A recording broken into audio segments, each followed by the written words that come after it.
Hello everyone, कैसे हैं आप सभी लोग। वेलकम बैक टू रैंकर जई। This is Saurabh from IIT BH1। Guys, अभी बहुत इंपॉर्टेंट एडवाइजरी एंड इंस्ट्रक्शंस आया है उन सभी बच्चों के लिए जो जेई मेन का एग्जाम दे रहे हैं सेशन 1 का। बहुत ध्यान से सुनिएगा क्या एडवाइजरी है।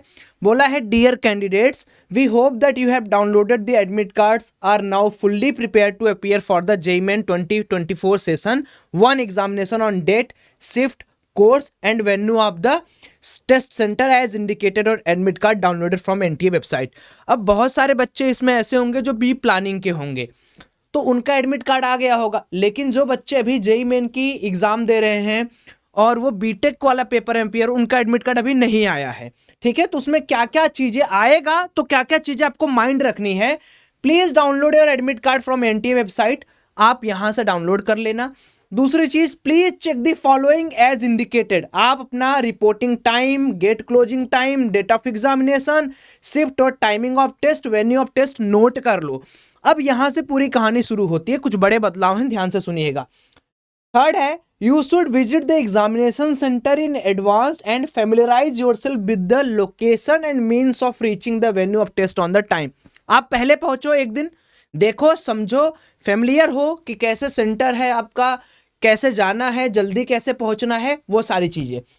दूसरी चीज, जिन बच्चों का एडमिट कार्ड आते जाएगा, वीडियो देखते जाना। आप कमेंट सेक्शन में लिख के बताना कि आपका टेस्ट सेंटर कहां पर है।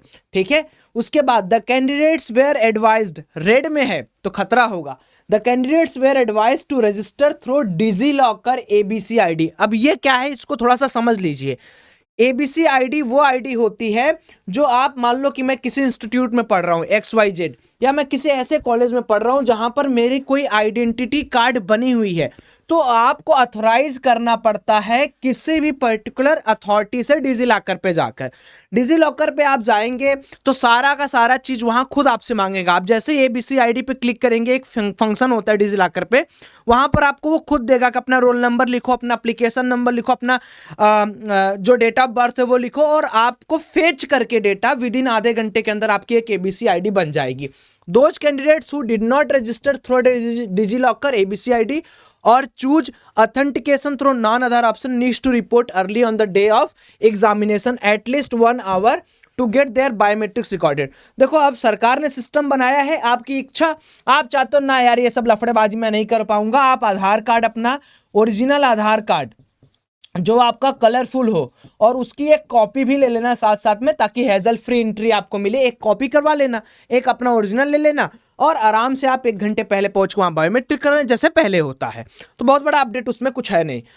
On the day of examination please reach the venue of test at the reporting time mention admit card. पहले मत पहुंच जाना, बाद में मत पहुंचना, समय पहुंचना। If you report beyond the gate closing time of the center, you will not be permitted to enter the test venue. Instruction have issued for the strict compliances. अब समझो, आप लेट जाओगे, गलती आपकी है। गेट क्लोजिंग टाइम के पहले गए तो एंट्री मिलेगी, वरना नहीं मिलेगी। अच्छा, छठवीं चीज है, क्या क्या भाई साहब आपको ले जाना है।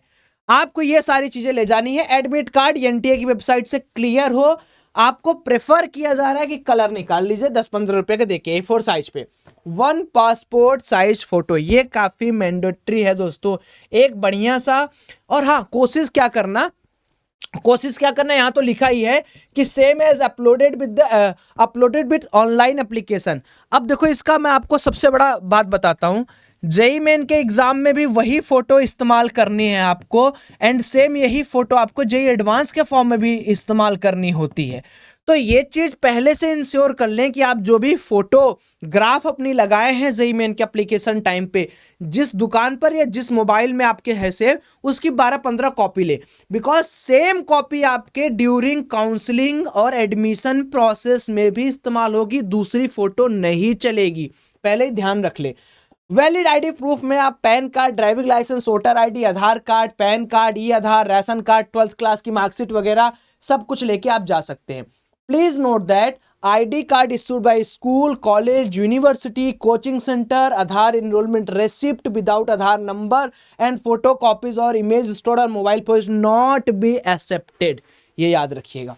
अब यहां पर कुछ सर्टिफिकेट्स है जिनको आप देख सकते हैं, जैसे कोई ब्लाइंड है तो उसको जो जो चीजें चाहिए उसके लिए पर्टिकुलर सर्टिफिकेट आपको लेके जाना है। जो 7वां हमारे पास आया है, 12 पन्ने का पढ़ेगा कौन। जो 7वां है, the candidate should ensure the question paper available computer screen as per his और ऑप्टेड सब्जेक्ट। ये सब कुछ और रूल्स है जो आप यहाँ पर देख सकते हैं, आपको क्या ले जाना है क्या नहीं ले जाना है वो आप देख सकते हैं। मोटी मोटी चीज मैंने देखिए आपको बता दिया है, ठीक है। Blank paper sheet rough work के लिए आपको प्रोवाइड किया जाएगा, एग्जामिनेशन में आपको कुछ नहीं ले जाना है, उस पर नेम रोल नंबर लिखना है आपको। ये सारी चीजें बाद में धीरे धीरे करके आप खुद पढ़ लेना, जो मोटी मोटी चीजें थी वो मैंने यहाँ पर बता दिया है। अब यहाँ पर क्या है, सब्जेक्ट वाइज जो आपका कैसा पेपर आएगा उसके बारे में देख लो। फुल मार्क्स देखो पहले क्या आ रहा है, सेक्शन ए है, ठीक है। सेक्शन ए 20 क्वेश्चंस का रहता है, आप जैसे पिछला पेपर देते हो उसी तरीके से, +4 आपको करेक्ट जवाब पे, -1 इनकरेक्ट पे मिलता है। सेक्शन बी इंटीजर रहता है, इसमें भी माइनस मार्किंग है दोस्तों, इसमें भी माइनस मार्किंग है। 10 में से केवल 5 आपको अटेम्प्ट करना है। फिजिक्स का हो गया सेम उसी तरीके से, एप्टीट्यूड टेस्ट तो आप दे नहीं रहो, जो भी प्लानिंग वाले होंगे वो पर्टिकुलर इसको देख लीजिएगा, कोई इसमें बहुत बड़ा दिक्कत नहीं है। दूसरी चीज है हमारे पास प्लानिंग बेस्ड रिगार्डिंग, ये भी प्लानिंग वाला ही है, और कुछ सैंपल्स यहाँ पर दिए हुए हैं। कितना टाइम आपको अलॉट होगा, पेपर 1 बी टेक के लिए 180 मिनट, पेपर 2 BR के लिए 180 मिनट, पेपर 2 बी प्लानिंग के लिए 180 मिनट, जो पेपर 2A 2B वो देंगे उनको 210 मिनट का यहाँ पर टाइम अलॉट होगा। यहाँ पर कुछ सिंपल्स भी अपलोडेड है, जैसे किस तरीके से पेपर होगा, किस तरीके से नेविगेट करना है, किस तरीके से इंस्ट्रक्शंस पढ़ने हैं, किस तरीके से क्वेश्चंस को वैलिडेट करना है, आंसर्स कैसे देने हैं, किस तरीके से बुक मार्क करना है, आगे कैसे रिव्यू करना है, किस तरीके से क्वेश्चंस के प्लेलिस्ट आपको दिखेंगे, ये सारी जानकारी आपको दी है। ऑन स्क्रीन कीबोर्ड आप किस तरीके से यूज कर सकते हो, या जो वहां पर मिला कीबोर्ड उसको किस तरीके से यूज कर सकते हो। होप आपको ये जानकारी काफी अच्छी लगी होगी दोस्तों। बार बार मैं आपसे कहता हूँ कमेंट जरूर किया करिए कि आपका क्या एम है, क्या NIT IIT आपको चाहिए। वीडियो में बने रहिए, धन्यवाद। पढ़ाई कैसे चल रही है कमेंट में जरूर बताइएगा। Bye bye, have a great day.